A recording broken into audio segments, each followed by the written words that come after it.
नमस्कार, मी सविताच किचनमध्ये तुम्हा सर्वांचं खूप खूप खूप मनापासून स्वागत। आज आपण पालकाचा गरगटा बनवणार आहोत।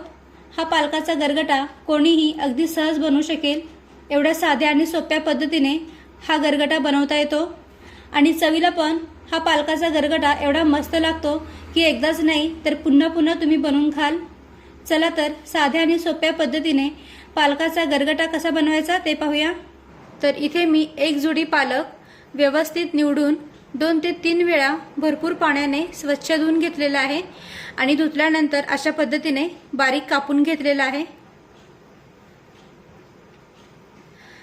त्यानंतर या वाटीमध्ये मी 1 चमचा कच्चे शेंगदाणे आणि 1 चमचा हरभरा डाळ 3 ते 4 तास पाण्यामध्ये भिजवून घेतलेले आहेत। छानपैकी हे भिजलेले आहे, तुम्ही पाहू शकता।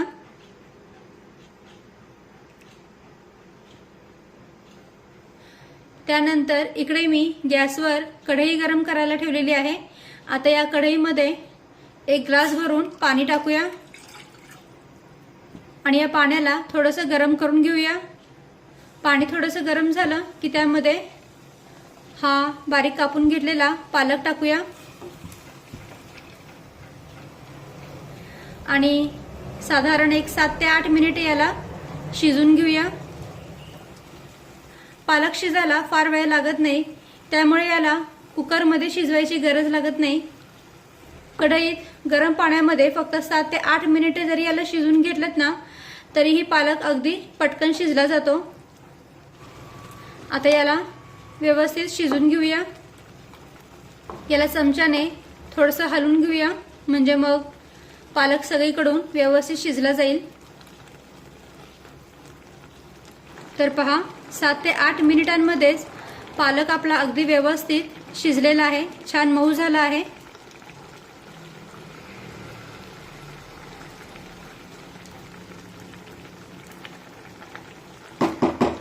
आता गॅस बंद करूया आणि या भाजीमधलं जे एक्स्ट्राचं पाणी आहे ते काढून घेऊया, म्हणजे मग पालक घोटायला एकदम सोपा जातो।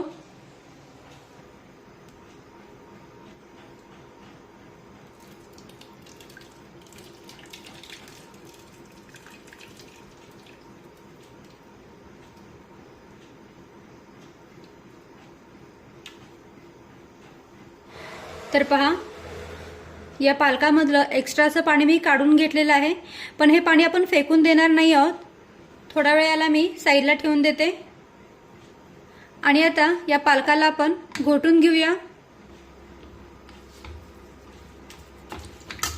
आणि हा पालक गरम असतानाच याला घोटून घ्यायचं, म्हणजे मग तो व्यवस्थित घोटला जातो, छानपैकी बारीक होतो। तर याला मी पोटॅटो स्मॅशरने बारीक करून घेते। तर पहा, भाजीला मी अगदी व्यवस्थित घोटून घेतलेलं आहे। भाजी छान एकजीव झाली, तुम्ही पाहू शकता। आता या भाजीमध्ये 2 चमचे बेसन पीठ टाकूया, म्हणजे मग भाजीला छान एकजीवपणा येतो। एकीकडे भाजी आणि एकीकडे पाणी असं होत नाही। त्यानंतर यामध्ये हे जे सुरुवातीला आपण भाजीतलं एक्स्ट्राचं पाणी काढून घेतलं होतं ना ते यामध्ये टाकूया।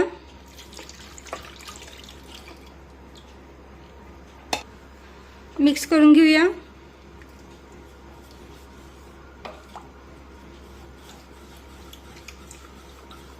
भाजीमध्ये पिठाच्या गाठी बिलकुल राहू देऊ नका। अशा पद्धतीने आपल्याला व्यवस्थित बेसन पीठ या भाजीमध्ये मिक्स करून घ्यायचं आहे।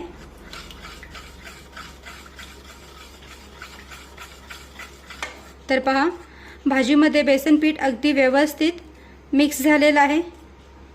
यामध्ये बिलकुल पिठाच्या गाठी राहिलेल्या नाही आहेत।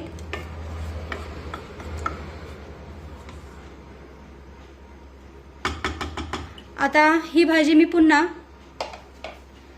या बाउलमध्येच काढून घेते, म्हणजे मग फोडणी द्यायला ही कढई मोकळी होईल।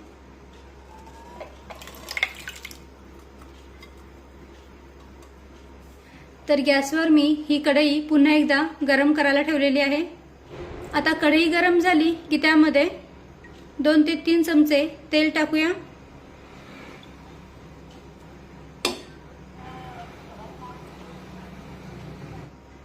तेल गरम झालं की त्यामध्ये अर्धा चमचा मोहरी टाकूया। मोहरी छानपैकी तडतडली पाहिजे। तर पहा इथे आपली मोहरी तेलामध्ये छानपैकी तडतडलेली आहे। आता यामध्ये अर्धा चमचा जिरे टाकूया। जिरे पण छानपैकी फुलून फुटू द्यायचे। गॅसची फ्लेम अगदी मंदच ठेवा। त्यानंतर 8 ते 10 पाकळ्या ठेचलेला लसूण टाकूया।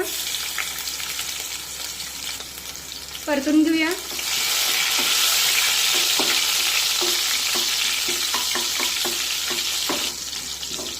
काही सेकंद लसूण परतून झाला की यामध्ये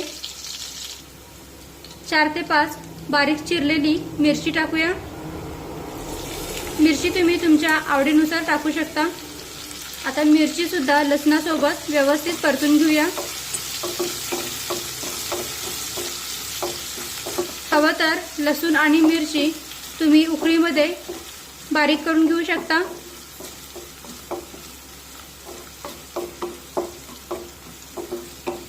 तर पहा इथे आपला लसूण छान सोनेरी रंगावर परतलेला आहे आणि मिरची सुद्धा छान मऊ झालेली आहे।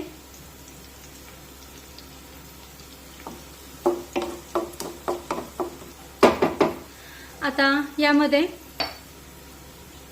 अर्धा चमचा हळद टाकूया। हळद सुद्धा अगदी व्यवस्थित तेलामध्ये मिक्स करून घेऊया।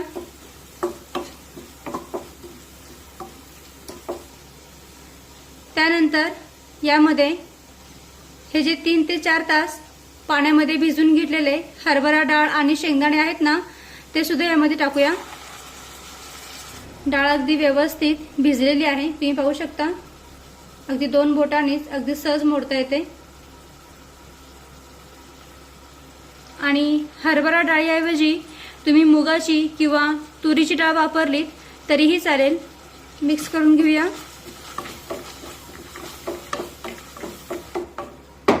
त्यानंतर यामध्ये ही घोटून घेतलेली भाजी टाकूया। चवीनुसार मीठ टाकूया। मिक्स करून घेऊया।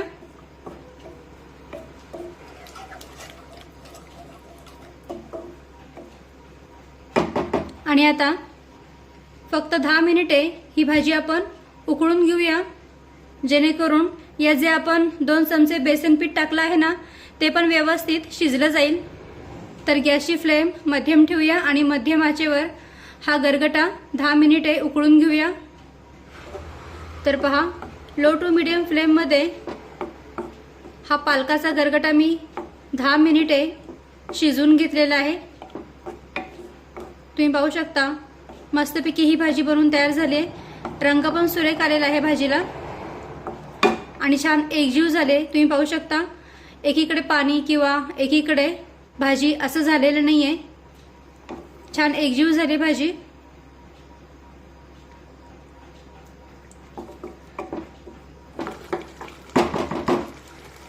सुगंध पण भाजीचा एकदम मस्त येतोय। तर आता गॅस बंद करूया आणि ही भाजी काढून घेऊया।